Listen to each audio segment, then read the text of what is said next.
क्रूस का चिन्ह पिता पुत्र पवित्रात्मा के नाम पर आमीन।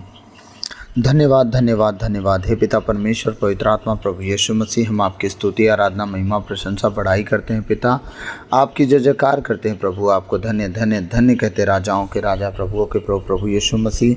पिछली रात के लिए, आज के दिन के लिए, साम्रात के लिए, हर एक परिस्थिति के लिए, हमारे जीवन के लिए, हमारे घर परिवार के लिए प्रभु मैं प्रार्थना करता हूँ आपकी दया हम सब पर सदा बनी रहे, आपके अनुग्रह की दृष्टि हम पर लगी रहे प्रभु। मैं आपके बेटे बेटियों के लिए प्रार्थना करता हूँ, जितने आज ऑनलाइन सुनने वाले हैं, उनके जीवन के लिए, उनके घर घराने के लिए पिता प्रभु, पूरी रीति से उनका जीवन आपके कहे अनुसार हो, पाप गुनाह से दूर रहे, पवित्रता और खराई में चल सके, सहयोग बनाइए पिता। मैं प्रार्थना करता हूँ आज का एक एक वचन हम सब के जीवन बहुतायत से फलों को लाए। आज बोलने वाला मैं नहीं, वरन आप स्वयं मुझ में होकर अपने वचनों के द्वारा हम सबसे बातचीत करें। आज का एक एक वचन हमारे जीवन में 100 गुना फलों को लाए प्रभु। मेरे मुख पर पहरा बिठाइए, मेरे होठों के द्वार की रखवाली कीजिए। आज बोलने वाला मैं नहीं, आप स्वयं परमेश्वर बातचीत करें प्रभु। मेरी ज़बान को मसा करें, मेरे गले को मसा करें, होठों को मसा करें प्रभु।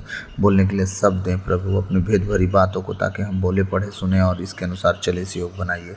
सारी बातों को आपके चरणों में रखते हुए ये प्रार्थना विनती यीशु के नाम पर अब आपसे मांगते हैं, सुनिए और दया से ग्रहण कीजिए। आमीन आमीन आमीन। सबों को जय यीशु। आशा करता हूँ आप सब ठीक होंगे, भले चंगे होंगे और ऐसे ही रहिएगा। प्रभु आप सबको बहुत से आशीष दे। तो आइए हम प्रभु के वचन में जाएंगे। प्रभु का वचन हमने जो देखा कल 10 अध्याय का 5 से लेके हमने 10 तक देखा। आज हम 11 से लेके आगे बढ़ेंगे। तो हमने 10वां वचन में एक बार पढ़ के 9वां 10वां पढ़ के 11 में जाएंगे। अपने फेटे में सोना चांदी या पैसा नहीं रखो, रास्ते के लिए न झोली, न दो कुर्ते, न जूते, न लाठी ले जाओ, क्योंकि मजदूर को भोजन का अधिकार है। ठीक, अब यहाँ तक हमने कल देखा। अब आज देखेंगे हम, क्योंकि नगर या गांव में पहुँचने पर एक सम्मानित व्यक्ति का पता लगा लो और नगर से विदा होने तक उसी के यहाँ ठहरो। मत्ती अध्याय 10 पद संख्या हम देख रहे हैं 11 से लेके 15 तक। ठीक है, तो मैंने 11वां वचन पढ़ा, पेज नंबर 15 मिलेगा नया विधान। ठीक है, किसी नगर या गांव में पहुंचने पर एक सम्मानित व्यक्ति का पता लगा लो। सम्मानित व्यक्ति, पापी, अधर्मी, लड़ाई झगड़ा, दारू पीने वाला, ना ना ना ना ना, सम्मानित व्यक्ति का पता लगा लो और नगर से विदा होने तक उसी नगर के उसी के यहाँ ठहरो। क्यों ऐसा प्रभु ने कहा? घर घर घूमने के लिए नहीं बोला, वो प्रचार सुसमाचार आप घर घर कर लेना। ये किसके लिए बात हो रही है? जो सेवा करते हैं, सेवक लोग हैं, जो ले पर्सन होते हैं मेरे जैसे, जो प्रभु का सुसमाचार बांटने जाते हैं, उनके लिए बात हो रही है। घर घर नहीं घूमना है, उसके घर आज रात रुक लिए, उसके घर आज रात रुक लिए, एक ब्रदर आज एक रात मेरे घर, नहीं नहीं नहीं। एक ऐसे व्यक्ति को परमेश्वर तुम्हारे जीवन में भेजेगा जिस पर परमेश्वर का अनुग्रह होगा। वो व्यक्ति जब आपको मिलेगा तो आप असल में उस पूरे इलाके में आप कहीं भी सुसमाचार बांटोगे।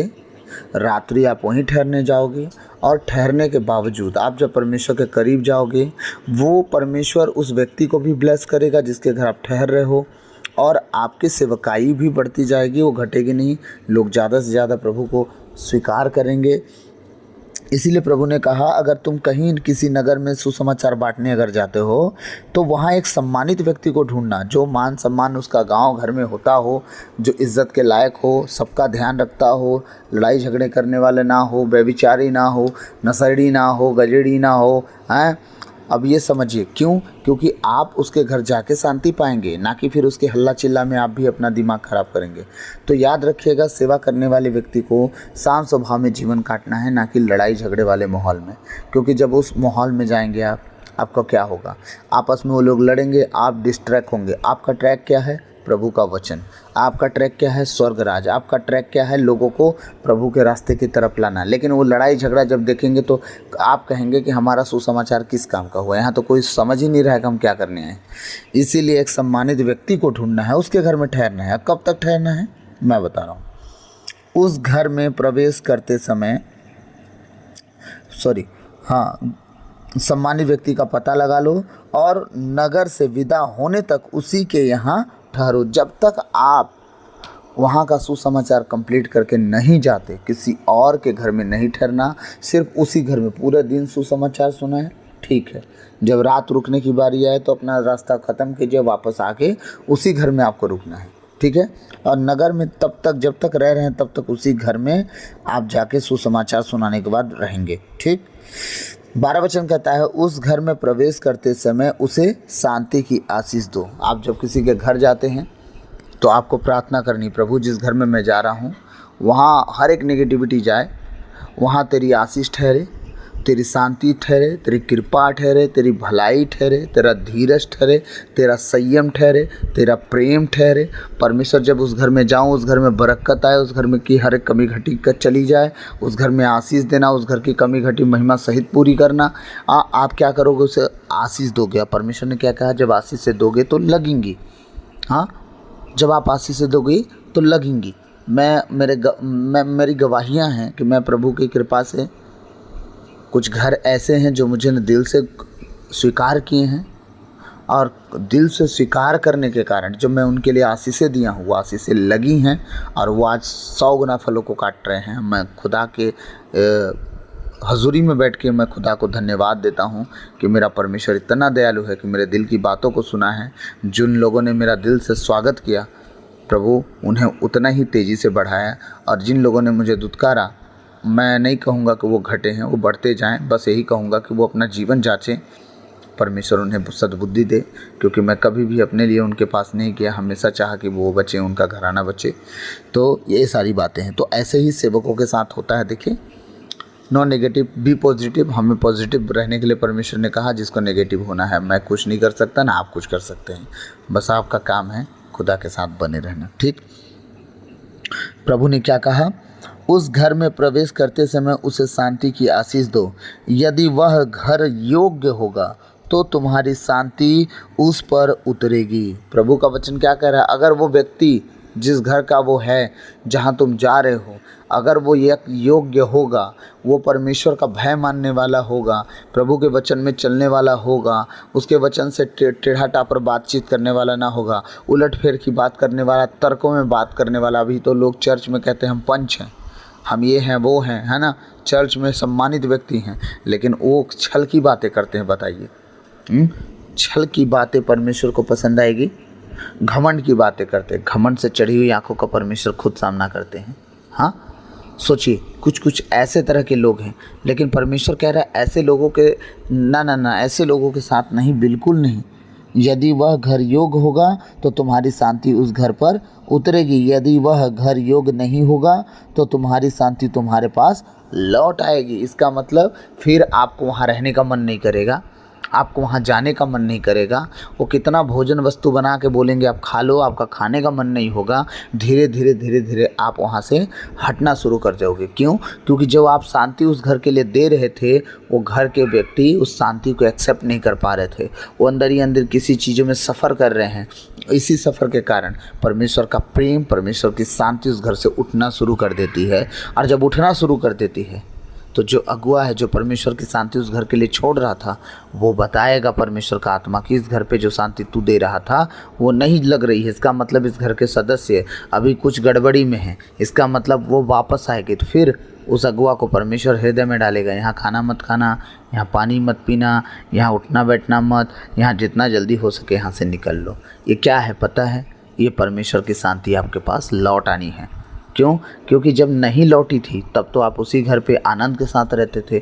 जब वो लौटी तो क्यों वहाँ रहने का मन नहीं कर रहा? क्योंकि वो शांति, वो आत्मा, वो प्रेम जो आप उस घर पे रिलीज़ कर रहे थे, वो एक्सेप्ट नहीं कर पा रहे हैं। और बहुत सी बातों में फंसे और उलझे व्यक्ति हैं, इस कारण वो आपके पास लौट आ रही है। तो प्लीज़ ऐसे घर के लोगों को आप चिता के आएँ कि देखो मेरा क्या है, मैं आज आपके यहाँ हूँ, कल नहीं रहूँगा, आपके यहाँ आऊँगा नहीं आऊँगा, कुछ नहीं। आपको 10 तरह के प्रचारक मिल जाएंगे।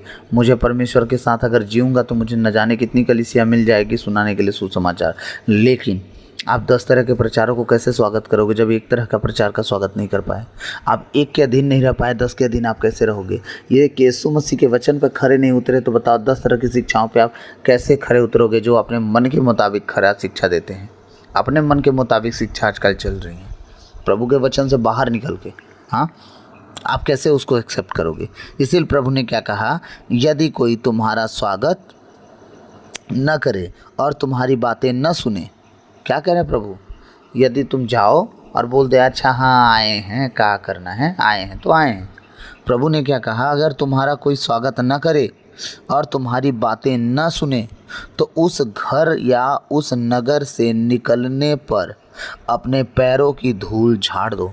मैं सच्चाई बता रहा हूँ, एक जगह प्रभु मुझे सेवा दिया था और वो सेवा ये थी कि मुझे जोड़ना था उन लोगों को, सब बिखर से गए थे। प्रभु ने कहा जोड़ो। वो लोग मुझे बर्दाश्त ही नहीं कर पाए। कल का लड़का हमें सिखाएगा, ये बात है ना, हमारे सामने आया हुआ लड़का हमें सिखाएगा, अब हमें बताएगा कि क्या होता है। मैंने कुछ नहीं कहा, मैं तो भाई प्रभु ने कहा चुप रहना, मैं चुप था। सच्चाई बता रहा हूँ, वो लोगों ने मुझे इतना दुत्कारा कि लास्ट में पीठ पीछे बात तक शुरू कर दी। ठीक, मैं वहाँ से तो अपने पैर की धूल झाड़ दिया। और सच कहूँ, मैं 2 बार वहाँ जाना चाहा, 2 बार दरवाजे तक पहुँचा, 2 बार उनके घर के गेट के अंदर तक गया। एक बार अपनी बाइक रखा उनके घर के गेट के अंदर, लेकिन वो लोग नहीं मिले। एक बार स्पेशली मिठाई लेके मैं गया था, उनके दरवाजे के अंदर घुसा, गेट में ताला लगा मिला, ताकि मेल मिलाप हो जाए। कभी कभी परमेश्वर तक कुछ लोग ऐसे हानिकारक होते हैं कि आपसे मिलने नहीं देना चाहता। वो जानता है कि कल के दिन ये लोग फिर से तुम्हारे लिए कांटा बनेंगे। आप याद रखिएगा, क्योंकि मैंने अपने पैर की धूल झाड़ ली। और उनमें से जो एक व्यक्ति थे जो इधर की बात उधर, उधर की बात इधर करते थे, उनको मैं ये भी बोला कि मैं वहाँ से अपने पैर की धूल झाड़ दिया, अब वहाँ से वकाई मैं करने कभी नहीं जाऊँगा। और सच बताऊँ, 2 बार मैं मेल मिलाप करने चाहा ना, मेरा परमेश्वर मेल मिलाप भी नहीं होने दिया। तो वो परमेश्वर है, वो जानता है कहाँ आपके हित की बात है, कहाँ अहित की बात है। जब परमेश्वर कह रहे हैं यदि कोई तुम्हारा स्वागत न करे और तुम्हारी बातें न सुने, क्या क्या तुम्हारी बातें, तुम अपनी बात करने गए हो? नहीं, अपने भेजने वाले की बात। और तुम्हारे भेजने वाली की बात क्या है? यीशु मसीह का सुसमाचार, वो करने आप गए हो। और प्रभु कह रहे हैं यदि न सुने, ठीक है, तो परमेश्वर कह रहे हैं तो उस घर या उस नगर से निकलने पर अपने पैरों की धूल झाड़ दो। अपने पैरों की धूल कैसे झाड़ना है? ये बोल के कि भैया अब तक हमने जो किया, अगर आपको बुरा लगा तो हमें माफ़ कर दीजिए, आइंदा से हम अपनी गलती सुधारेंगे, और जो आप दिए होंगे वो आप रख लीजिए। और हम पैर की धूल इसलिए झाड़ रहे हैं कि देख लो, हमने आपसे कुछ नहीं लिया, हमने जो किया प्रभु की इच्छा से किया। हम जो देने आए प्रभु की इच्छा से देने आए। आप नहीं लेना चाहते हैं, आपकी इच्छा। अब आप प्रभु खूब आपको आशीष दे। अब हमें विदा करें, शायद हम फिर दोबारा ना मिलें। तो अच्छी बात ये रहेगी कि आपको जो कहना है आप कह दें, ताकि मैं भी खुशी खुशी जाऊं, दुखी दुखी जाऊं, और आपको क्या करना रहेगा। आपको जो बोलना होगा बोल लीजिए। इसलिए इतना नम्रता से उनसे पेश आना है और अपने पैर की धूल झाड़ते हुए निकलना है कि परमेश्वर उनका अच्छे से न्याय भी कर सके। कैसे न्याय करेगा हम देखते हैं। प्रभु का वचन कह रहा है धूल झाड़ दो। 15वां वचन, लास्ट वचन हम देखने जा रहे हैं। मैं तुमसे यह कहता हूँ, न्याय के दिन उस नगर की दशा की अपेक्षा सदोम और गोमोरा की दशा कहीं अधिक सहनीय होगी। समझ गए? प्रभु का सुसमाचार हम बांटने आए थे, ठीक है, अपनी बातें लिखी हुई कहने नहीं आए थे, ना हम आपकी संपत्ति लूटने आए थे। आप ये बात रखेंगे कि हमने प्रभु का सुसमाचार बांटने आए आपके पास, और आप हमें एक्सेप्ट नहीं किए, आप हमें तुच्छ समझ गए। ठीक है, ठीक है, हम अपने पैर की धूल झाड़ रहे हैं। यीशु मसीह का कहना ये है, इस वचन को जरूर सुना दीजिएगा कि देखिए, प्रभु ने उस दिन कहा है कि जब तुम प्रभु का सुसमाचार बांटो और लोग एक्सेप्ट ना करें, उसे ना ग्रहण करें, तो एक दिन आएगा कि मैं उनको ऐसा न्याय उनका करूँगा, ऐसा दंड उन्हें दूंगा। सदोम गोमोरा का तो सहने योग्य भी था। क्यों? क्योंकि मैं आकाश से गंधक गिरा रहा था, आग गिरा रहा था, तो जहाँ जहाँ गिर रहा था वहाँ वहाँ लोग मर रहे थे, है ना, और सीधे मर जा रहे थे, तड़प रहे थे, मर जा रहे थे, ख़त्म हो गए, और पूरा जल के राख हो गया रात भोर भोर में, सवेरे सवेरे में। लेकिन तुम्हें कह रहा उससे भी असहनीय, मतलब ज़्यादा है दंड दूंगा। वो कैसे होगा मालूम है? थोड़ा थोड़ा करके। इंसान बोलता है ना, इससे अच्छा तो परमेश्वर एक ही बार मार देता और हम मर जाते। परमेश्वर है वो, जब न्याय करता तो ऐसे ही करता है, वो थोड़ा थोड़ा मारता है। आज आप न्यूज़ उठाइए और देखिए बाढ़ में कितने लोग दब के मर गए। मैं 2 साल पहले बोला था, आज फिर ऑनलाइन बोल रहा हूँ, आने वाला हर साल विपत्ति बढ़ेगी, हर साल बाढ़ की संख्या बढ़ेगी, लोगों की मौत मरेगी होगी, और आने वाले हर साल मतलब जो आने वाला साल है बढ़ते जाएगा। ये मौतें रुकेंगी नहीं, ये बाढ़ जो है रुकेगी नहीं, वो बढ़ते जाएगी। कारण क्या है? परमेश्वर चाहता है कि जब तुम युद्ध की बातें सुनते हो, लड़ाइयों की बातें सुनते हो, महायुद्ध की बातें सुनते हो, तो तुम कहते हो हाँ 2 देश लड़ गए। लेकिन जब 2 देश लड़ गए तो भी तुम सीरियस नहीं हुए। लेकिन जब परमेश्वर का विपत्ति कहर ढाता है वो, तो क्या होता है? आप देखो, सब तरफ कहीं भूकंप आएगा, कहीं पहाड़ खिसकेगा, तो कहीं बाढ़ आएगी, कहीं अकाल पड़ रहा है, कहीं लू से लोग मर रहे हैं। क्या है ये? परमेश्वर की विपदा जो इंसानों पर पड़ रही है। परमेश्वर कह रहा है जब तुम पैर की धूल झाड़ के निकल लोगे ना, और मेरी बातों लोग अनसुना कर देंगे, सदोम गोमोरा की जो दशा हुई सहने योग्य थी, इन्हें मैं ऐसी सज़ा दूंगा कि सह नहीं पाएंगे, रोज़ मौत मांगेंगे पर इन्हें मौत नहीं मिलेगी। ये रोज़ कहेंगे प्रभु मुझे सज़ा दे दे, हमें मार दे दे, हमें हमारी ज़िंदगी ले ले, बस हमें ना मुक्त कर दे। वो मौत नहीं मिलेगी, रोज़ तड़पेंगे। इसीलिए परमेश्वर ने कहा है कि सदोम गोमोरा से ज़्यादा सहने योग्य वो मतलब तुम्हारे दिन नहीं होंगे। सदोम गोमोरा तो सहने योग्य भी दिन थे, लेकिन तुम्हारे खतरनाक दिन होंगे। कब होगा ऐसा? जब आप परमेश्वर की इच्छाओं को टाल के उसको वचनों को अनसुना कर के जीवन जिएंगे, और प्रभु के वचन को सुनना पसंद नहीं करेंगे, और परमेश्वर के वचन के अनुसार चलना पसंद नहीं करेंगे, परमेश्वर के लोगों को दुत्कारते फिरेंगे, तो आप बताओ आपको सिखाने बचाने वाला कौन बचेगा? ये बातें अपने लोगों से रखिएगा प्लीज़। जो प्रभु के बेटे बेटियाँ हैं वो सुने कि अपने अगुओं को कैसे रखना है, और जो प्रभु के सेवक हैं जो वचन सुन रहे हों, वो अपने जीवन को प्रभु के लिए एक अलग एटीट्यूड में रखें। घमंड नहीं करना है, लड़ना नहीं है, लेकिन हाँ प्रभु की बारी जब आए तो वहाँ आपका एटीट्यूड बदल जाए। भैया जो करना है आप मेरे साथ करो, लेकिन प्रभु ने कहा है उसका भी लेखा तुम्हें देना पड़ेगा। तो मैं आशा करता हूँ आज के वचन आपके समझ में आए होंगे। तो प्लीज़ कमेंट में भी लिखिएगा कुछ बातें, तो मुझे भी समझ में आए ताकि मैं पढ़ूँ, और मैं खुश भी होता हूँ कमेंट पढ़ के कि हाँ आपने कुछ सीखा, या तो फिर कुछ कमेंट लिखे कि हाँ आज का वचन अच्छा था। जो भी हो, आपको जो दिल में बात आए प्लीज़ लिखिएगा। और जैसे हमारी इटली वाली दीदी लिखती हैं कुछ बातें, खुदा उस वचन के द्वारा उनको बहुत कुछ समझाते हैं, इसलिए वो लिखती हैं। मैं चाहता हूँ आप लोग भी कुछ लिखें। तो मैं आशा करता हूँ आज के वचन से आप लोग बहुत कुछ सीखे होंगे, और प्रेरित 16:31 के अनुसार आप बचें, आपका घराना बचाया जाए। God bless you all. प्रभु आप सबको बहुत आयत से आशीष दे।